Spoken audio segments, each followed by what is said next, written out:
Today, I'm going to show you how to create a Proforma invoice in QuickBooks Online. QuickBooks Online does not usually have a separate option called Proforma Invoice. Instead, you can use an estimate, which works like a quote or proforma document.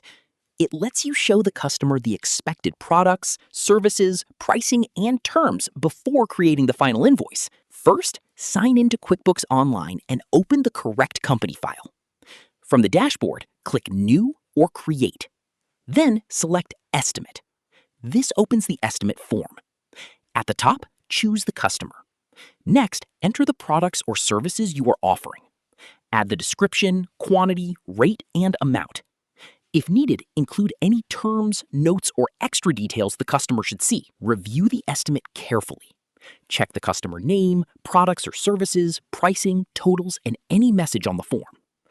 Once everything looks correct, click Review and Send if you want to send it to the customer, or click Save and Close if you want to save it and send it later.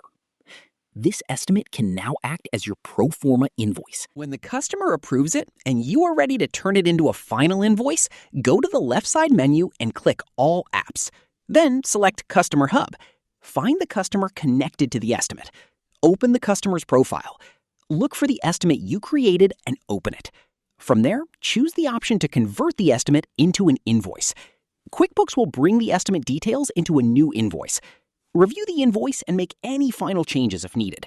Once everything looks correct, save or send the invoice. And that's how to create a Proforma invoice in QuickBooks Online in 2026 using an estimate.